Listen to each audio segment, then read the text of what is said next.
Bihar voter പട്ടിക പരിഷ്കരണവുമായി തെരഞ്ഞെടുപ്പ് commission മുന്നോട്ട് പോകാമെന്നാണ് സുപ്രീം കോടതി ഏറ്റവും ഒടുവിൽ അറിയിച്ചിട്ടുള്ളത്. എന്ന് വെച്ചാൽ ആധാറിനെ തിരിച്ചറിയൽ രേഖയായി പരിഗണിക്കാം എന്ന് സുപ്രീം കോടതി പറയുന്നു.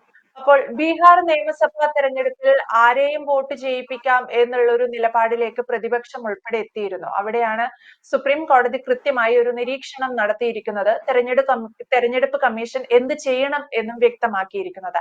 രാഷ്ട്രീയപരമായി നിയമസഭാ തെരഞ്ഞെടുപ്പിൽ ഏറ്റവും ഒടുവിൽ സുപ്രീം കോടതി നടത്തിയിരിക്കുന്ന ഈ നിരീക്ഷണങ്ങളെ നമുക്ക് എങ്ങനെ വിലയിരുത്താൻ സാധിക്കും സർ?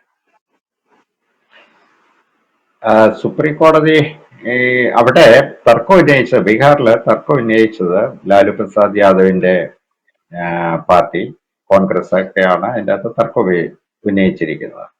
തർക്കത്തിന്റെ ഒരു അടിസ്ഥാനപരമായ കാര്യം എന്ന് പറയുന്നത് തങ്ങൾ ചേർത്ത വോട്ടർമാർ പുറത്തു പോകുമോ എന്നുള്ള ഒരു ഭയമാണ്. അതുപോലെ തങ്ങൾക്ക് അനുകൂലമല്ലാത്ത വോട്ട് പുറത്തു പോയി കിട്ടിയാൽ BJP നിതീഷ് കുമാറിന്റെ പാർട്ടിക്കൊക്കെ സന്തോഷമായിരിക്കും. അതാണ് ഇതിന്റെ ഒരു അടിസ്ഥാനപരമായ രാഷ്ട്രീയമായ കാര്യം. അത് കവിഞ്ഞ് വേറൊന്നുമില്ല. പക്ഷേ ഈ തെരഞ്ഞെടുപ്പ് വോട്ടർ പട്ടികയിൽ അംഗങ്ങളെ ചേർക്കുന്നതിന് മുമ്പ് നമുക്ക് ഇന്ത്യയിൽ നേരത്തെ നിലവിലുണ്ടായിരുന്ന ഒരു നടപടിക്രമം എന്ന് പറയുന്നത് ഓരോ വർഷവും ആണെന്നാണ് എൻ്റെ ഒരു ഓർമ്മ. 2003 ശേഷം ഈ സംവിധാനം കണ്ടിട്ടില്ല. ഓരോ വർഷവും ടീച്ചർമാർ ജനുവരി 1-ാം തീയതി വെച്ചിട്ട് സ്കൂൾ അധ്യാപകർ സ്ഥലത്ത് വന്നിട്ട് ഒരു എന്യൂമറേഷൻ നടത്തും. ഒരു വീട്ടിൽ ആരൊക്കെ ഉണ്ട്, അതിൽ 18 വയസ്സ് കഴിഞ്ഞ ആളുകൾ, അല്ലെങ്കിൽ 18 വയസ്സ് കഴിഞ്ഞ ആളുകൾ എത്ര പേരുണ്ട്, അങ്ങനെയുള്ളവരെ ഒരു എന്യൂമറേറ്റ് ചെയ്തിട്ട് ഇത്ര ആളുകൾ ഉണ്ട് എന്ന് പറഞ്ഞിട്ട് ഇലക്ഷൻ കമ്മീഷൻ, അതല്ലെങ്കിൽ ജില്ലാ ഇലക്ഷൻ ഓഫീസർ എന്ന് പറയുന്ന കളക്ടർക്കാണ് ഈ പറയുന്ന റിപ്പോർട്ടുകളൊക്കെ പോയിക്കൊണ്ടിരുന്നത്.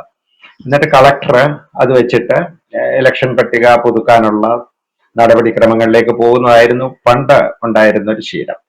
ഇപ്പോൾ ഇവർ പറയുന്ന 2003 ശേഷം ഒരു സമഗ്രമായ ഇലക്ഷൻ പട്ടിക പുതുക്കൽ നടന്നിട്ടില്ല. പക്ഷെ കാലങ്ങളൊക്കെ അതിനനുസരിച്ച് മാറി.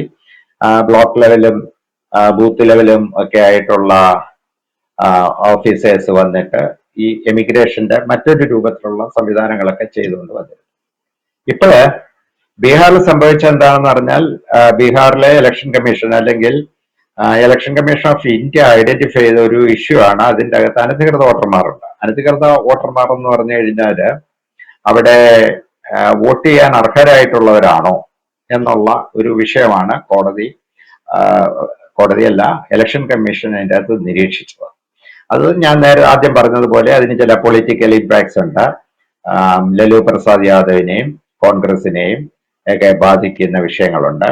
അതുപോലെ അത് മാറ്റിക്കിട്ടുകയാണെങ്കിൽ നിതീഷ് കുമാറിനും BJPക്ക് അനുകൂലമായിട്ട് വരാനുള്ള സാധ്യതയൊക്കെ ഉണ്ട്.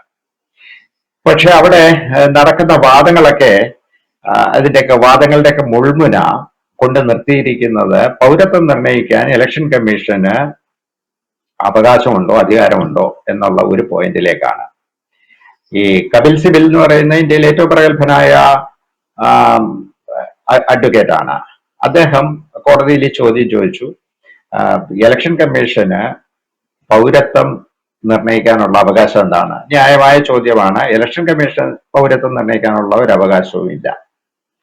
പക്ഷേ പീപ്പിൾസ് റെപ്രസെന്റേഷൻ ആക്ടും വോട്ടർമാര് സമ്മതിദായകരുടെ യോഗ്യതയും ഒക്കെ നിശ്ചയിക്കുന്ന നിയമങ്ങൾ അറിയാൻ വയ്യാത്ത ആളൊന്നും അല്ല ഈ ബഹുമാനപ്പെട്ട വക്കീൽ കപിൽ സിബൽ. അദ്ദേഹത്തിന് കൃത്യമായിട്ട് അറിയാവുന്നതാണ്. അതായത് ഇന്ത്യയിലെ വോട്ട് ചെയ്യണമെന്നുണ്ടെങ്കിൽ പ്രധാനമായിട്ടും വേണ്ട 1-2 കാര്യങ്ങളുണ്ട്. അതിൽ ഒന്നാമത്തെ കാര്യം ഇന്ത്യ പൗരനായിരിക്കണം. രണ്ടാമത്തെ കാര്യം എന്ന് പറയുന്നത് ലൊക്കാലിറ്റിയിൽ അല്ലെ മണ്ഡലത്തിൽ താമസിക്കുന്ന ആളായിരിക്കണം. മൂന്നാമത്തേത് പിന്നെ അയോഗ്യതകളാണ്. അതായത് ജയിലിലെ പുള്ളികൾക്ക്, ശിക്ഷിക്കപ്പെട്ട് ജയിലിൽ കഴിയുന്നവർക്ക് വോട്ടില്ല. പിന്നെ അതുപോലെ ഒഴിവാക്കപ്പെട്ടിട്ടുള്ള ചില ആളുകളുണ്ട്. ഇപ്പം ഒരു ഫോറിനർ വന്ന് താമസിക്കുകയാണെങ്കിൽ പോലും പൗരത്വം നേടിയിട്ടില്ലെങ്കിൽ അദ്ദേഹത്തിന് വോട്ട് ചെയ്യാൻ പറ്റില്ല. പൗരത്വം നേടിയാലും വോട്ട് ചെയ്യാൻ പറ്റില്ല. അങ്ങനെ പൗരത്വം നേടി വോട്ട് ചെയ്തവരൊക്കെ വേറെ ഉണ്ട്, അതൊക്കെ പോട്ടെ. അപ്പം ഈ ഒരു വിഷയം അറിയാൻ വയ്യാത്ത ആളല്ല ബഹുമാനപ്പെട്ട കപിൽ സിബൽ. പക്ഷെ ഒരു വാദത്തിന് വേണ്ടിയിട്ടാണ് അദ്ദേഹം വാദിക്കുന്നത്. അദ്ദേഹം ചോദിച്ച പോയിന്റ് എന്ന് പറയുന്നത് കൺഫ്യൂസിങ് ആണ്. അതായത് പൗരത്വം നിർണ്ണയിക്കാനുള്ള അവകാശം ഇലക്ഷൻ കമ്മീഷൻ ഉണ്ടോ? ഇല്ല. പൗരത്വം നിർണ്ണയിക്കാനുള്ള ഇതില്ല. പക്ഷേ പൗരനായിരിക്കണം എന്ന് നിർബന്ധിക്കാനുള്ള അവകാശം ഇലക്ഷൻ കമ്മീഷൻ ഉണ്ട്. ഇന്ത്യൻ പൗരനാണ്. അപ്പൊ പൗരനെ തീരുമാനിക്കാനുള്ള പൗരത്വം എങ്ങനെ തീരുമാനിക്കാം? ഒന്ന് ബൈ ബർത്ത്. ബർത്താണ്, ജന്മം കൊണ്ട് ഇന്ത്യൻ പൗരനാകാം. പിന്നീട് CAA വന്നു കഴിഞ്ഞപ്പോൾ പൗരത്വ നിയമത്തില്, അതായത് അത് പുറത്തുനിന്ന് വരുന്നവരുടെ കാര്യങ്ങളിലാണ്, അങ്ങനെയുള്ള പൗരന്മാരുണ്ട്. പിന്നെ പൗരത്വം അപേക്ഷിച്ച് വാങ്ങാം, അപേക്ഷ കൊടുത്തിട്ട് പൗരത്വമൊക്കെ വാങ്ങാം. അതിന് 12-13 വർഷം എങ്ങാണ്ട് ഇന്ത്യയിൽ ജീവിക്കണം. അങ്ങനെയുള്ള കാര്യങ്ങളൊക്കെ അതിൻ്റെ അകത്തുണ്ട്. ഇവിടെ വന്നിരിക്കുന്നതെന്ന് പറഞ്ഞു കഴിഞ്ഞാല് ജന്മം കൊണ്ട് തീരുമാനിക്കുന്നതിന് ഒരു ബർത്ത് സർട്ടിഫിക്കറ്റ് ഒരു രേഖയാണ്. അങ്ങനെ പലവിധ രേഖകൾ അവർ പറയുന്നുണ്ട്. പക്ഷെ അതിൻ്റെ അകത്ത് ആധാർ കാർഡിനെ ഉൾപ്പെടുത്തിയിട്ടില്ല. ആധാർ കാർഡിനെ ഉൾപ്പെടുത്താത്ത എന്താണെന്ന് ചോദിച്ചു കഴിഞ്ഞാൽ, ഇതേ പുരോഗമനവാദികളായ ആളുകൾ സുപ്രീം കോടതി കൊടുത്ത മറ്റൊരു കേസുണ്ട്. ഇതിനെ ഒരു പൗരത്വ രേഖയായിട്ട് അംഗീകരിക്കരുത്. ആധാർ കാർഡിനെ ഒരു പൗരത്വ രേഖയായിട്ട് അംഗീകരിക്കരുത്, അല്ലെങ്കിൽ ആധാർ കാർഡ്